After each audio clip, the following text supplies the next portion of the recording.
بھائی اصل سمجھنے کی چیز یہ ہے، ابھی بھائی نے بتایا نا، ایمان کی محنت چھوڑ دیں گے ایمان کم ہوگا، گھٹے گا۔ ایمان کی محنت کرے گا آدمی تو ایمان بڑھے گا، ترقی کرے گا۔ سمجھنے کی چیز یہ ہے کہ ایمان کی محنت کیا ہے، یہ بھی تو سمجھنا پڑے گا نا، ایمان کی محنت کیا ہے۔ نہیں تو آدمی بس محنت کرتا رہے گا۔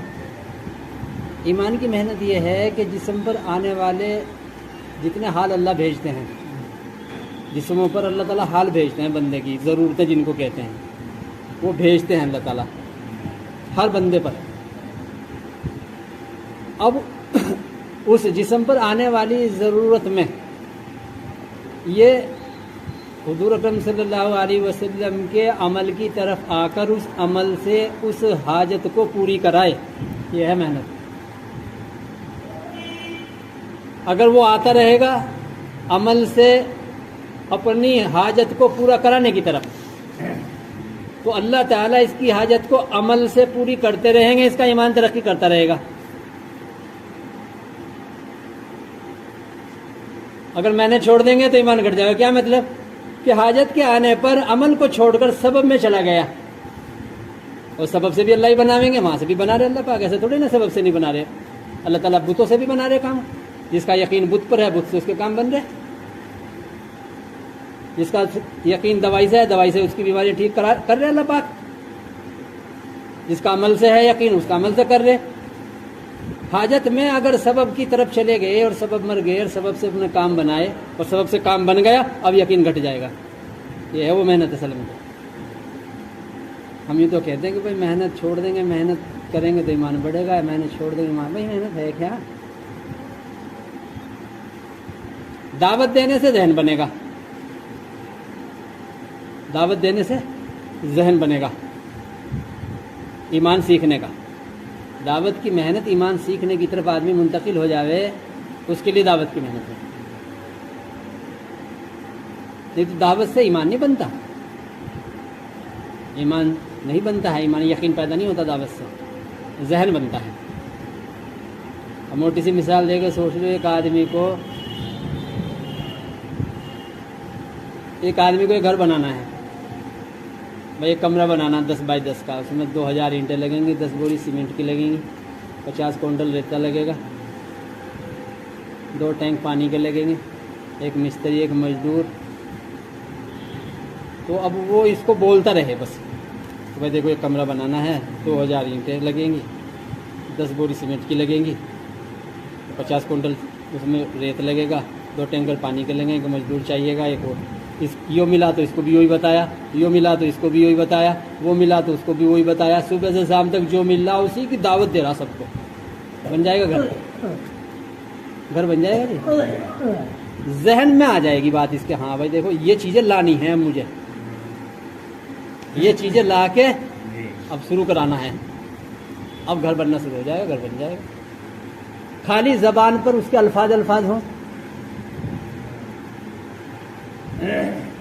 ایمان تھوڑی بن جائے گا۔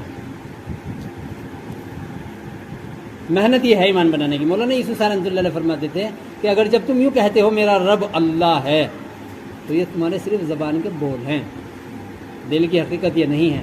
اگر یہ دل کی حقیقت ہے پھر تمہارا اللہ سے لینے کا راستہ نماز ہونا چاہیے۔ اب آدمی چیک کرے اپنے آپ کو، دیکھو یہ مذاکرے اور یہ بیان اور یہ اگر ہم نے اپنے آپ کو محنت پہ نہیں ڈالا تو اس سے ہفتے کچھ نہیں لگے گا،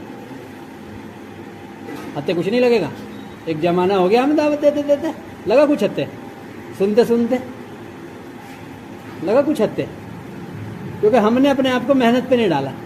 محنت یہ ہے کہ جب حال اللہ تعالیٰ کوئی ضرورت ڈالے، ضرورتیں ڈالتے اللہ اسی سے تو پہچانا پڑے گا اللہ پاک کو، اللہ کی پہچان اسی سے ہوگی بندے کو۔ کیا میرے جسم پر کون حال ڈال رہا؟ بیماری ڈال رہا، بھوک ڈال رہا، پریشانی ڈال رہا، خوف ڈال رہا، ضرورتیں ڈال رہا، کون لا رہا ہے ضرورتیں؟ دماغ لگاوے آدمی، اللہ کے علاوہ تو کوئی ڈال نہیں سکتا۔ بیماری لے آوے گا کوئی اللہ کے علاوہ؟ جب کوئی لا نہیں سکتا بیماری اللہ کے علاوہ، تو کوئی بیماری کو ٹھیک بھی نہیں کر سکتا اللہ کے علاوہ۔ بس اتنی بات سمجھ میں آ جائے۔ اب اس سے ٹھیک کروانے کا اور اس سے شفا لینے کا راستہ کیا ہے؟ خوف اللہ کے علاوہ کوئی ڈال نہیں سکتا، خوف ہٹا بھی نہیں سکتا کوئی، بھوک اللہ کے علاوہ کوئی ڈال نہیں سکتا، یہ تو دھوکہ ہے آدمی کا جہاں سے اصل میں یقین جڑا ہوا ہوتا ہے، پھر اللہ تعالیٰ اس کی وہیں سے حاجت پوری کر کے دکھلا دے۔ ڈاکٹر دوائی دے گا، لے بھائی بھوک نہیں لگتی، دوا کھا لو۔ اب وہ اللہ تعالیٰ نے اس کے امتحان کے لیے دوائی کھاتے ہی سے بھوک لگا دی، امتحان ہے یہ۔ اگر اس کی زبان سے یہ نکلا کہ ہاں بھائی زبردست دوائی دی بھائی، اب کیسی بھوک لگی، تو بس اندر شرک ہے، ایمان نہیں ہے، ایمان نہیں ہے۔ اگر اس نے دوائی کھا کے بھوک لگ گئی، پھر اس کی زبان سے اور دل میں بھی یہی بات ہو کہ نہ اس دوائی سے تھوڑی لگی بھوک، اللہ نے لگائی ہے، اللہ چاہتے یہ دوائی بھی نہ کھاتا مجھے بھی لگتی، اللہ کے چاہنے سے ہوا۔ وہ تو میرے دوستوں محنت، زبردست محنت کرنی پڑے گی اپنے جسم پر، اپنے آپ پر، کہ اپنے آپ کو اپنے جسم کی ضرورتوں میں اسباب سے روکنا پڑے گا، اور حضور اکرم صلی اللہ علیہ وسلم کے عمل کی طرف آنا پڑے گا، یہ ہے محنت۔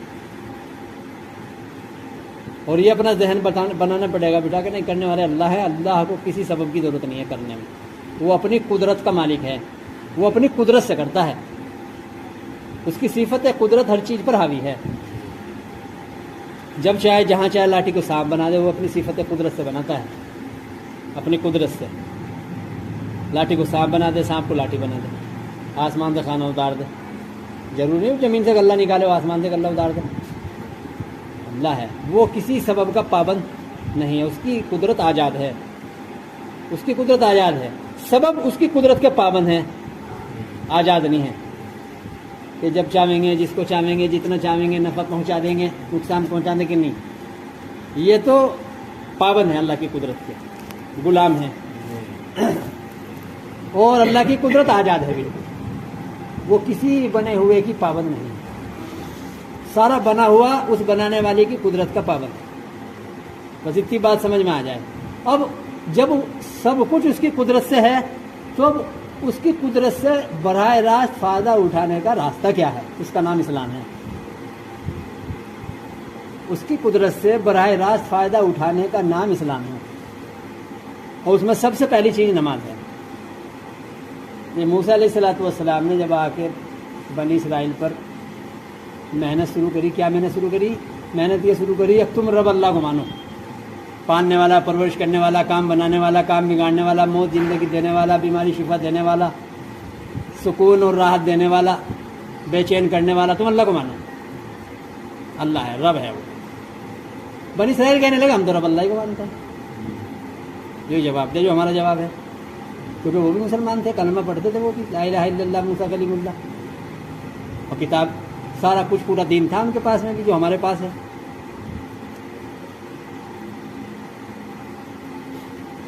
کہنے رب تو ہم اللہ کو مانتے ہیں، تو اللہ تعالیٰ نے وہی بھیجی موسیٰ علیہ السلام کو، کہا موسیٰ ان سے کہو تم کہہ دو گے زبان سے ہم رب اللہ کو مانتے ہیں اور ہم مان لیں گے، تو ہمیں رب مان لیا، ہم مان لیں گے، ہم جب مانیں گے جب ہم سے تم اپنے مسئلے نماز سے حل کرواؤ گے، کہ اپنی کسی ضرورت میں تمہیں کسی کے پاس جانے کی، کسی حاکم کے پاس جانے کی ضرورت نہیں،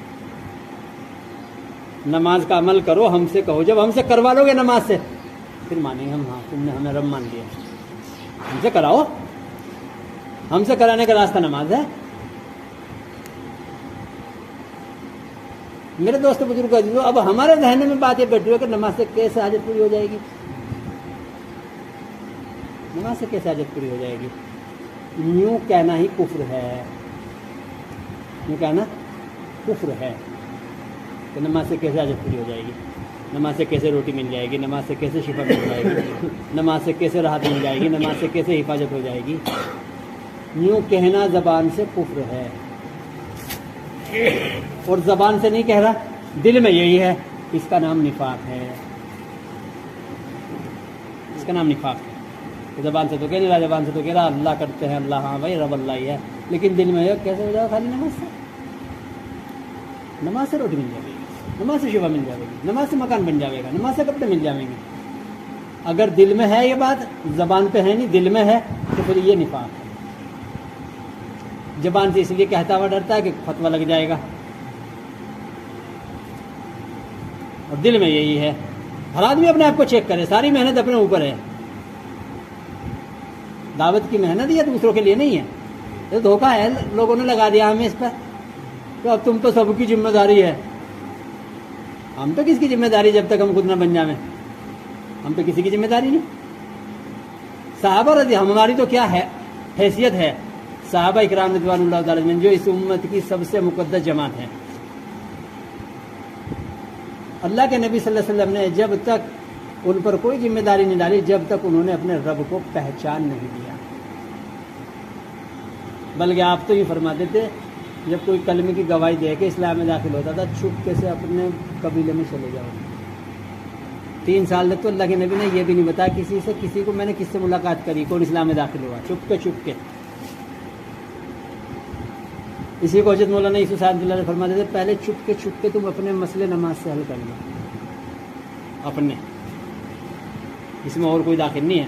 اپنے گھر والے بھی داخل نہیں ہیں, گھر والوں کے لیے جو جہاں سے جو کچھ کر رہے وہ کرتے رہو. ہاں انہیں ترغیب دیتے رب اللہ ہے, پالنے والا اللہ ہے. دیکھو میں مر جاؤں گا تو تمہاری روٹی بند ہو جائے گی. اگر میں مر گیا تمہاری روٹی بند ہو جائے گی, یا جس کے مر گئے ان کی روٹی بند ہوگی, چاول بند ہو گئے, ان کے کپڑے بند ہو گئے, سارا کام چل رہا ان کو. اور یہ اللہ تعالیٰ نے ایک آدمی کو دنیا میں پیدا کر کے اس کو دنیا میں سب سے زیادہ دولت دے کے ثابت کیا ہے. لیکن اللہ ہمیں معاف فرماوے, ہمارے ذہن منتقل ہی نہیں ہوتے تھے. اللہ تعالیٰ نے اسرائیل علیہ السلام سے پوچھا تمہیں دنیا میں کسی پہ ترس آیا روح نکالتے ہوئے؟ کہ اللہ 2 پر آیا. ایک تو وہ بچہ وہ جو جنگل میں پیدا ہوا تھا اور اس کا کوئی پرشان حال نہیں تھا, اس کی ماں تھی, وہ بچہ پیدا ہوا تھا اور آپ نے کہا اس کی ماں کی روح نکال کے لے آؤ. اب مجھے جب آیا تھا اس بچے کا کیا ہوگا. اور ایک نمر اس پہ شداد پہ جب اس نے جنت بنائی اور جنت میں ساری نعمتیں لگائی, اور جب وہ اس میں جانے لگا اسے دیکھنے کے لیے, اسے استعمال کرنے کے لیے, آپ اس کا ایک پیر اندر تھا ایک پیر باہر تھا, تو آپ نے کہا اس کی روح نکال دو. تو مجھے اس پر ترس آیا کہ بتاؤ اتنی محنت سے اتنی دولت لگا کے اتنے سب کچھ بنایا اور یہ اسے دیکھ بھی نہیں پایا. کا اسرائیل وہ بچہ شداد ہی تھا. کسی کی روٹی نہیں بند کرتے اللہ پاک, کسی کے مرنے سے, کسی کے نہ دینے سے کسی کی روٹی بند نہیں ہوتی ہے. تو کیونکہ رب اللہ ہے, پھر تو رب اگر کسی کے جانے سے روٹی بند ہوگی تو رب تو وہ بن گیا نا. پھر رب ہے اللہ, تو گھر والوں کا ذہن بناتے ہیں دیکھو تمہارا میرا سب کا رب اللہ. تمہیں جب ضرورت ہوا کہ اپنے رب سے کہہ دیا کرو, لا کے تم دے دو, انہیں رب کی طرف متوجہ کر دو. لیکن پہلے اپنے مسئلے سارے برداشت کرنا پڑے گا, اپنی ذات پہ اپنی جان کو جھونکنا پڑے گا اپنے رب پر, بس ایمان بن جائے گا. ہم اپنی جان کو بچاتے ہیں, کیوں؟ ہم نے دعوت سمجھی دوسروں کے لیے. بھائی انہیں سمجھانا ہے. یہ دماغوں میں یہ سور بیٹھا ہوا ہے ہمارے, کہ انہیں سمجھانا ہے. یہ سور ہے دماغ میں, خود سمجھا نہیں ہے, خود کے دماغ میں سور بٹھا لیا کہ انہیں سمجھانا ہے. بس دائی کی دعوت دینے والے کی ترقی وہیں ختم ہو جاتی ہے اس کی دعوت سے, جہاں اس کے ذہن میں یہ بات آ گئی کہ انہیں سمجھانا ہے, ترقی ختم. اور اگر ذہن میں دل و دماغ میں یہ چھایا ہوا کہ مجھے سمجھنا ہے, یہ سمجھے نہ سمجھے مجھ سے کیا مطلب ہے؟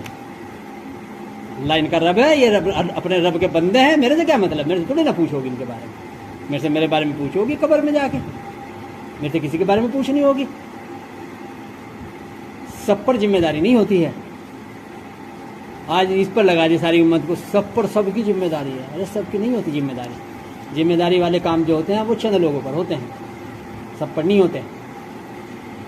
حضور اکرم صلی اللہ علیہ وسلم نے 14.5 سال تک کسی صحابی کو نہیں کہا جاؤ تم پہ ذمہ داری ہے دعوت دو.